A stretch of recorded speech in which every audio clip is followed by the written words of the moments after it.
दोस्तों, आज की कहानी है बड़ी बहू छोटी बहू को उठा दो। दोस्तों, कहानी शुरू करने से पहले अगर हमारे चैनल को सब्सक्राइब नहीं किया हो तो कर लीजिए ताकि आपके पास पहुंचे हर रोज नया वीडियो। रोज की तरह सुबह भावना जी तैयार हो बड़ी बहू संगीता को आवाज लेकर कह रही थी, अरे संगीता बहू, अब तक चाय नहीं बनी, मुझे पूजा करने में देर हो जाएगी। आज संगीता बहू को थोड़ी देर हो गई थी। जल्दी गुस्ल खाने से निकली और किचन की ओर आ गई और कहा, मम्मी जी अभी 5 मिनट में चाय लेकर आती हूँ।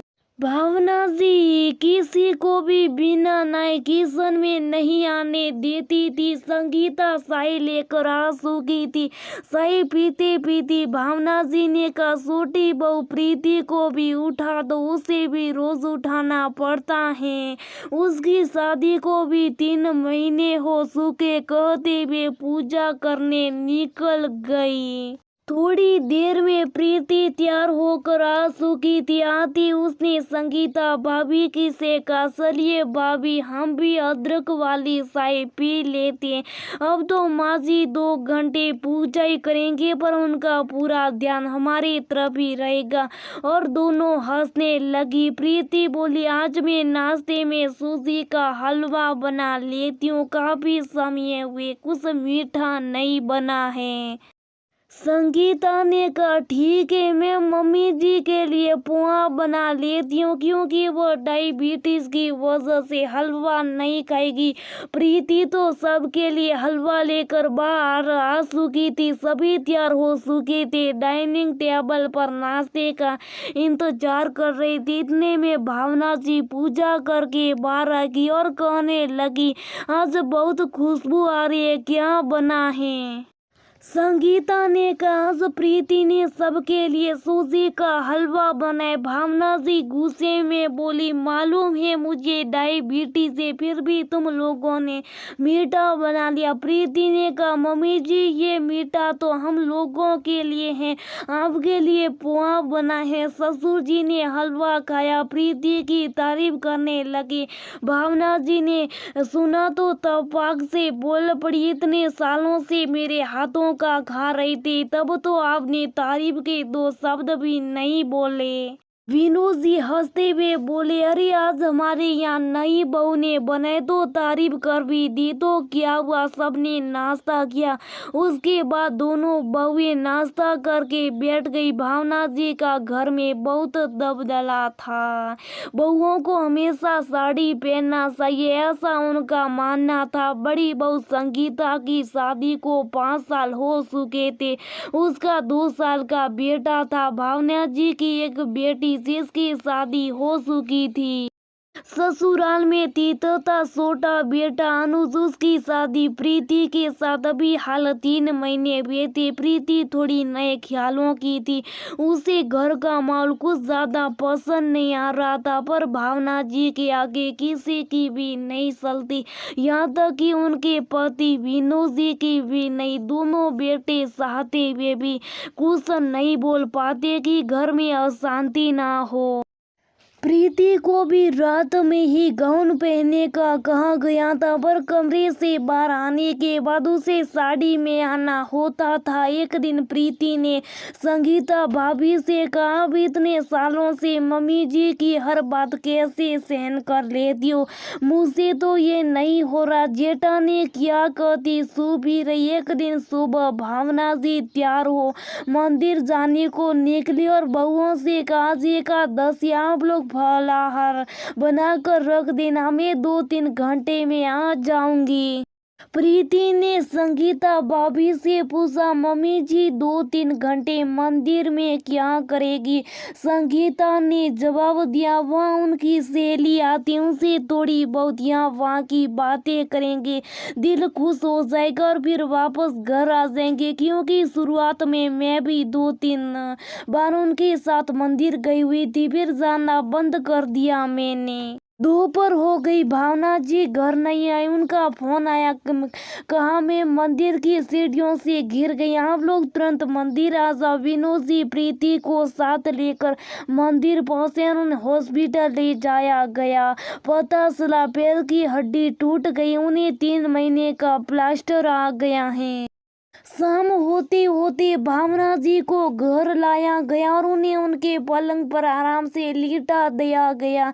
दोनों बेटों को खबर कर दी गई थी। भावना जी अपने मन में सोच रही थी, नाक मंदिर चली गई, एक तो कभी कभी मंदिर जाती और ये पैर भी टूट गया। अब 3 महीने तक मुझे बिस्तर में रहना होगा, पर क्या करती, मजबूर थी।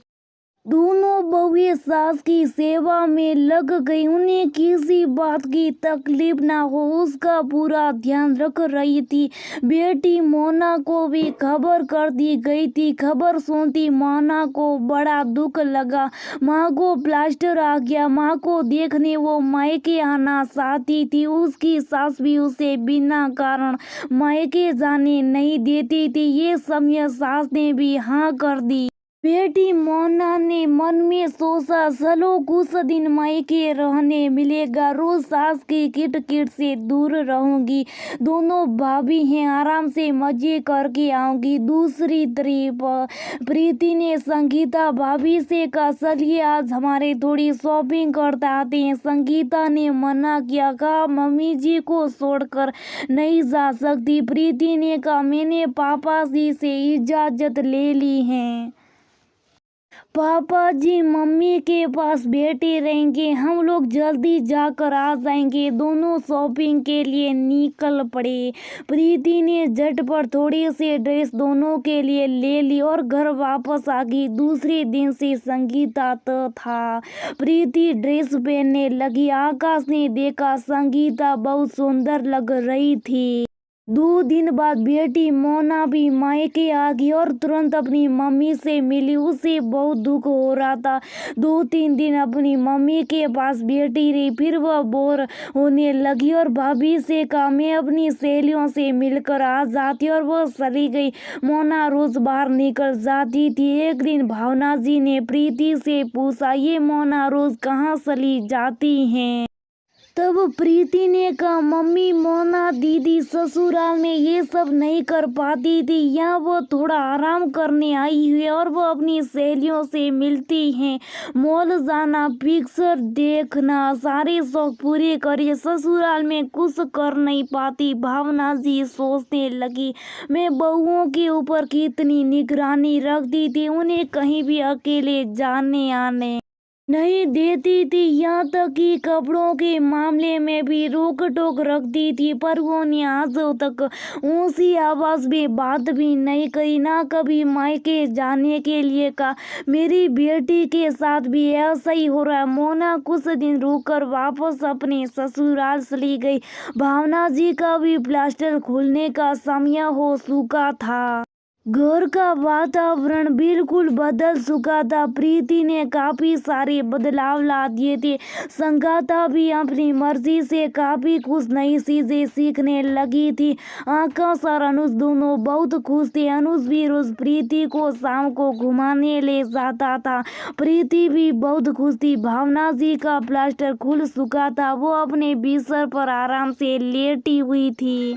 सुबह रविवार का दिन सभी घर के हॉल में बैठे हुए थे। प्रीति ने सबके लिए शाही नाश्ता लाकर रखा था और किसी बात पर हंस रहे थे। भावना जी को आवाज आने लगी और बैसाखी लेकर धीरे धीरे हॉल तक पहुंच चुकी थी। देखा सभी कोई वहां बैठे हुए और कितने खुश नजर आ रहे। विनोद जी भी अपने बेटे बहुओं के साथ कितने सालों के बाद खुश नजर आ रहे हैं।